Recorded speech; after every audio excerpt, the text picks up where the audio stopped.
lang ta guys. Sa gabal kayo mga sakyanan eh.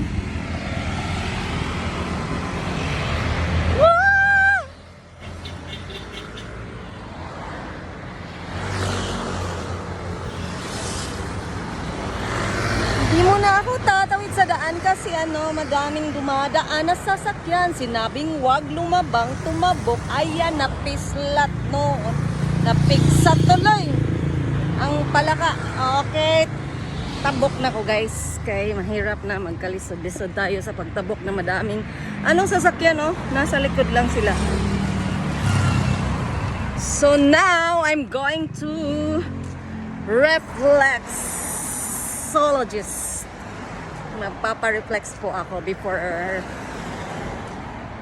magsimba. Diba? For it's Sunday today and it's God's time. Family day na naman. Magsimba na kayo. Salamat lang tayo sa Panginoon.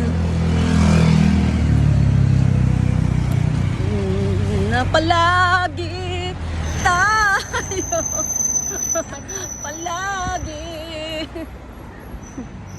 Dito ako mag-shortcut ako kasi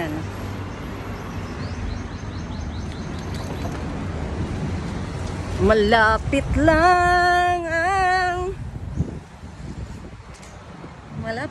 lang ang church dito sa amin.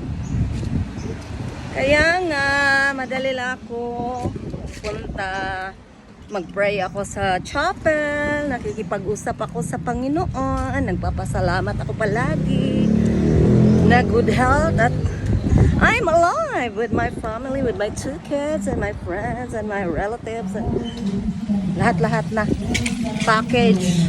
At kayo din, pinagdadasal ko din kayo. Hindi kasi ako selfish. I'm not praying for myself, but sa lahat na mahinumduman ako. So mora na guys, diri sa kay Abashman murag na nag-seminar. So ang inyong iyan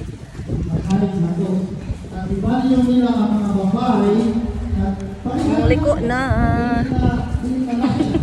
Wala akong pakialam kung may tao ba o wala. Basta kayo nagsasalita ako mag-isa. Ganito pala ang maging vlogger. Nagsasalita na alone. So parang baliw. Bahala kayo kung saan ako kumita, dito ako. As long as wala akong inaapakan at wala akong minumura, wala akong ginajudge na tao. So okay lang po ang buhay-buhay. Yun lang yun.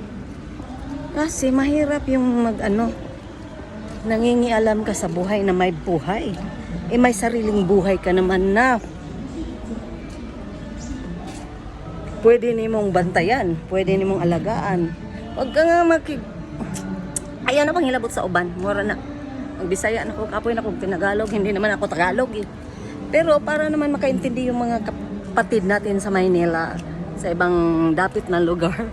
So, bye for now.